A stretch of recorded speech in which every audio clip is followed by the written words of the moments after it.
Le problème du Congo, c'est pas le problème du Congo, c'est que le Congo ne contrôle pas son pays, ne contrôle pas ces zones du Kivu. Vous vous rendez compte que la principale opération de maintien de la paix des Nations Unies, ça se trouve au Congo, il y a des dizaines de milliers d'hommes. 20 000 hommes. 20 000 hommes. Et qu'est-ce qui se passe? Rien. Les gens, les femmes continuent à être violées, ça continue à être un désastre. Oui, parce que ça, il faut le dire quand même, Antoine Gaza, parce qu'aujourd'hui, tous les médias ont les yeux rivés sur la Syrie, sur ces 100 000 morts, plus de 100 000 morts en Syrie, qui est terrible.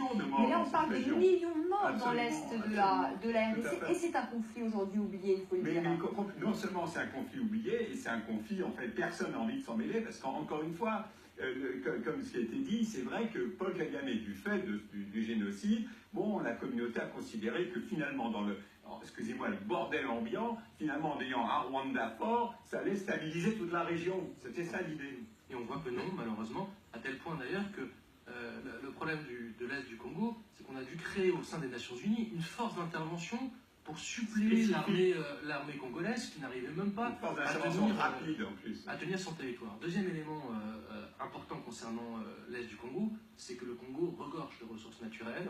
Le coltan notamment. Le coltan qui est dans Mais vous pouvez nous dire ce que c'est, voilà, pour nos téléspectateurs. C'est un métal rare que l'on trouve à 85% au Congo. 85% des ressources mondiales sont situées au Congo, dans les différentes régions du Congo.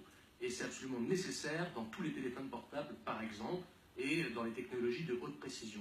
Forcément, ça devient un enjeu mondial, et cet enjeu mondial, avec toutes les complicités, il n'y a pas que le Rwanda, il y a les autorités locales et nationales congolaises. Les multinationales aussi, on dit les multinationales, ça aussi on les oublie, finalement, les Occidentaux condamnent, mais... Comment se fait-il qu'on extrait du coltan à l'est du Congo de façon illégale et qu'on le retrouve dans nos portables de façon légale? Ça veut dire qu'il y a une chaîne de responsabilité dans laquelle toutes les autorités, quels qu'elles soient les pays, quel que soit leur degré de responsabilité, jouent et retirent de l'argent. Et donc, en plus de la profondeur stratégique dont parlait Antoine Glaser tout à l'heure, ce besoin pour le Rwanda d'avoir une profondeur stratégique pour garantir sa sécurité, cette question des ressources naturelles est aussi au sein même du conflit. Mais comme je le disais tout à l'heure, la question démocratique est exactement la même chose d'un point de vue militaire.